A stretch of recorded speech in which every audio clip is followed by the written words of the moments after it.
Hey guys, this is Issues with Toddy One Skip. I am Toddy One Skip. Welcome to the channel and thank you so much for allowing me to be part of your day. You know, guys, there is no lack of Gypsy Rose pictures. There is no lack of her photos as a child. Every inch, every day, every, people weren't taking pictures very much off their cameras. Off their phones. People were actually taking pictures off their cameras when Gypsy was, a baby and in her early years. So her mom was taking pictures, it seems, of a daughter. You know what I'm saying? Like, look, I mean, Gypsy has pictures of everything. This is of a loving, caring mom that took pictures of her daughter. And, maybe she wasn't sure how long Gypsy was going to be here. I believe the things that she told Rod were probably true about not knowing how long she was going to be on this earth, you know, and probably quite relieved when she found out what Gypsy actually had and that she more than likely grew out of a lot of those symptoms. But no, we're not treating Dee Dee as somebody who cared for her daughter. We're treating Dee Dee as somebody who Little minions on there. ABUSD'd her daughter just because it doesn't go along with a dialogue to make Gypsy look like a decent person. What do they say? You could put lipstick on a pig, but still you just have a pig with lipstick. Gypsy is an unaliver. That's in her soul. She had started planning the unaliving of her mom, seeing that shit in her head over and over again, planning it to the point that she sent a tutorial video about it. And each time, there is no doubt in my mind that that excited her sexually. Yeah, because I think everything that drives Gypsy has something to do with X. I do. I think that's her sole motivation, and the dirtier, the kinkier, the nastier, the gruesome, the better. If she could rub it on her body, the better, you know? So her mom taking pictures of Gypsy throughout her life, right? And Gypsy taking pictures of herself to send to her daddy. That wasn't Dee Dee. Dee Dee didn't send inappropriate photos. Gypsy sent them. Was that to escape Dee Dee? No. No, that was because what goes on in Gypsy is, shall I repeat, gruesome, gory, dangerous, destructive, uh, kink to the extreme, sadomasochism, neglect of barbecue sauce, toothbrushes, and bananas. And then we're supposed to think that her mom had Munchausen. Guys, when somebody is legitimately sick and it takes them decades basically to find out what's wrong with them, and they're going to the hospital for tests and this and that, is that abuse or is that somebody trying to find out what's wrong with my kid? Why is my kid having a problem swallowing? Why does my kid weigh 36 pounds at 8 years old? Why is my kid losing her teeth? Why isn't my kid well? Why is my kid's eyes crossed? Why is my kid slobbering like a fucking dog? These aren't things that Gypsy wants to talk about. She wants to talk about the surgeries, not what happened before the surgeries, not how she was before the surgeries. She stands by, apparently, according to Becca Scoops, the only surgery that she's allowing to go without any kind of scrutiny is the eye surgery. And isn't it simply because we see it?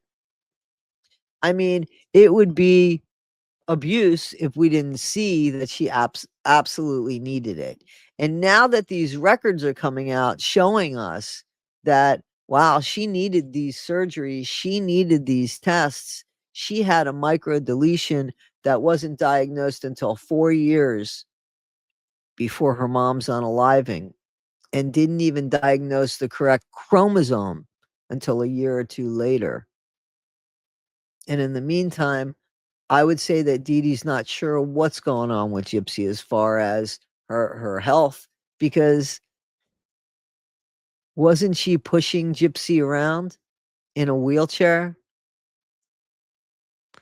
And it was Dee Dee, the one with the messed up foot. Dee Dee, the one that was sick. Dee Dee, who had the cancer.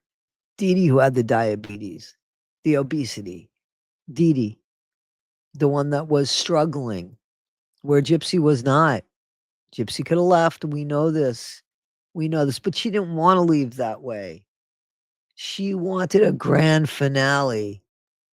She wanted to make sure that whatever anger, hatred, uh, whatever she even felt for her dad, no doubt, because I think she blamed her mom for that. She took it out on her mom. She took it out on her mom. And I know that people are saying that, maybe she didn't hit her mom, or maybe she didn't. She did. This piece of shit is an abusive person who can't control themselves, because when she wants something, she's gonna find a way to get it, except an Alaskan cruise. You ain't gonna find a way to get that unless you find a hell of a lot of money to get you to and from. You ain't gonna find yourself in Canada. You ain't gonna find yourself anywhere. You're an unaliver, and that's what you are gonna relate to yourself as when somebody says, "Oh, well, why don't you take a trip outside of the United States?" We're gonna tell them, "I'm afraid to fly. I'm afraid to be on a boat." No, you're gonna tell them, because I'm an unaliver, and they won't let me go. I'm not welcomed in other countries. And the countries you are welcomed in, I'm sure, will eat you up. Please go there, because there'll be more of you there. Guys, I want you to hear what her buddy Sheena has to say, because I found this to be ridiculous. Though I remembered the case, it's not the same. So let's go to this was from Pink Chihuahua, guys. I got this link from Pink Chihuahua. Please check her out. I need to go check what's going on. I thought staff was, but I was driving last night, and I was going to make a So here's Sheena video, but talking. I got really late. Not you. You're not lazy, Sheena. Sheena. I want to say, yeah, I think it was in '84. There was a young man who unalived himself, and he had been listening to Ozzy's Blizzard of Oz album for days. So his family filed suit against Ozzy, and it was thrown out of court. Listen, I remember this, and it was a big deal. It wasn't just thrown out of court like that. It wasn't willy-nilly. It was a big deal. You guys could look it up. And it was the first time that it went to court for somebody being influential over somebody else's actions. And it wasn't just thrown out of court. They went through that. It became a whole big deal. Just check it out. Ultimately, Ozzy was not held accountable. You're so stupid. This is what Sheena fails to mention. Ozzy felt horrible about that. He felt absolutely horrible about what happened to that kid. Gypsy has no feeling about anything. So right then and there, totally different. Ozzy Osbourne created art. Whether you liked him or not, he was an artist. He was known as an artist. Look up what Gypsy's known as, an unaliver. So right there, as clear as day. See, Gypsy made an instructional video.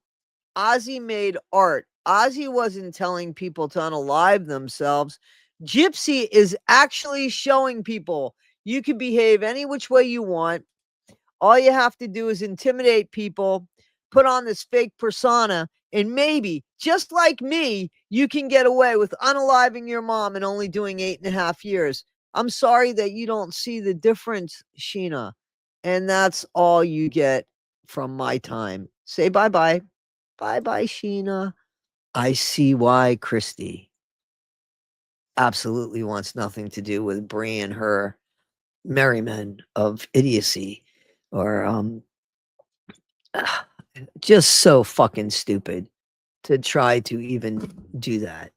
But then some people will go, oh yeah, Gypsy's an artist. Yeah, that blown art. Yeah. Guys, she's not. She's an unaliver, and she got away with it. And that's what she did. And people are going to see that. And people are going to see that as almost like a blueprint. So if you don't see the difference between an album and music and somebody actually doing something and sending an instructional video on it and getting away with it, one person committed MURDER. The other person created music. You figure it out, Sheena. If you can't connect the dots, go back to school. Guys, this is Issues with Toddy One Skip. I am Toddy One Skip. Be better today than you were yesterday. Not half as good as you'll be tomorrow. And make sure, guys, please, please, please, if you want somebody to help you out, make sure that they're masterminds, not master. See you later. I borrowed a little Breeze lockpicking set to get in, but I'll lock up on my way out. But I think it's going to be good. Howdy, y'all. Jimmy Bobby here, coming to you live from Dr. Frank's Psychiatric Services and Bagel Shop. Is your soul feeling about as empty inside as this bagel? Because Dr. Frank can fill both of yous up with love, cream cheese, and prescription strength serotonin. There's a bagel here for every diagnosis. We got gluten-free for the anxious, double-baked for the bitter, and the new therapeutic jalapeno for those working through your rage management issues. Where the bagels are soft, the breakdowns are hard, and every order comes with a side of emotional stability. But don't just take my word for it. Listen to these satisfied patients. Well, I come up here to see Dr. Frank for some impulse control issues I've been having. Left with a dozen bagels and a restraining order. Still the best service in 3 counties. I came in for help with my abandonment issues. Dr. Frank didn't help me at all, but the bagel was warm, which is more than I can say about my ex. Came for the Asiago, stayed for the therapy. 10 out of 10, would cry again. I didn't think therapy could heal me, but when Dr. Frank handed me that bagel and told me to face my feelings, y'all, I broke down. All right there by the cream cheese pumps and the drink fountains. Before I found the bagel shop, I was sad broke and emotionally constipated. Now I'm just broke. So come on down to Dr. Frank's Psychiatric Services and Bagel Shop. The therapy's optional, the bagels are emotional, and the cream cheese, well, it's expired, but still delicious. All right, y'all. We got 2 days before Dr. Frank's back from that big fancy meeting in the city. Let's party!